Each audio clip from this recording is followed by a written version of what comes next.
Oi, nós somos o Grupo Mexa. Eu sou Suzy Muniz. Eu sou o João Turque. Eu sou a Ivan, ou Ivana. Eu sou a Dourado. Eu sou a Tatiane. Sou Liza. Eu sou o Lucas. Eu sou a Ali Tradução. Sou Júlia Rosa.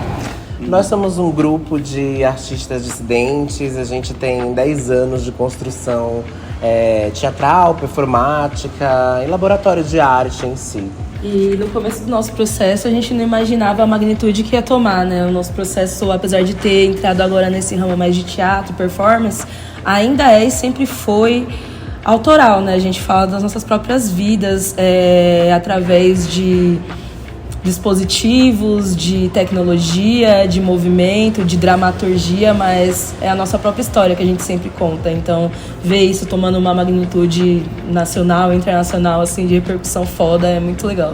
E também de música, porque nos nossos espetáculos sempre tem música também, né?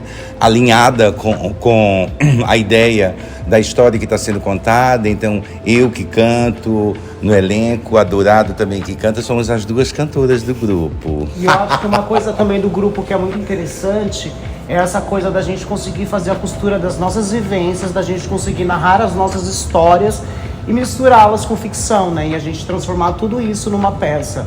Então eu acho que isso é uma das nossas potências, né? Transformar a realidade de ficção e ficção em realidade. E aí, assim, a gente tem uma produção realmente bastante vasta, no sentido de que a gente já fez peça de teatro, performance, a gente também tem produções gráficas, CDs, e, enfim, dentro do nosso último trabalho, se chama A Última Ceia, é um trabalho que ele surge de uma pergunta, que eu acho que é uma pergunta que todos os coletivos, em algum momento da vida, se fizeram, que é por que a gente está junto, e, ao mesmo tempo, o que aconteceria se esse coletivo aqui acabasse.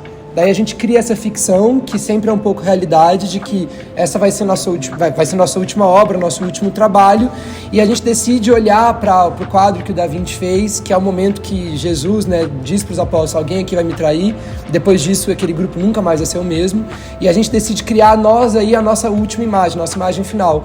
E o palco, o espaço da performance, o museu, eles sempre foram para a gente um espaço de possibilidade de invenção também, porque cada um aqui tem sua vida e a gente traz nossa vida para o palco, mas quando a gente está no palco a gente também pode inventar possibilidades. De tanto inventar, muitas vezes elas acontecem.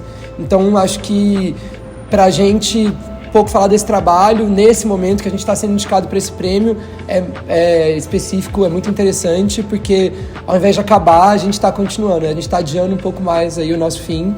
E é isso, muito massa estar aqui. Valeu.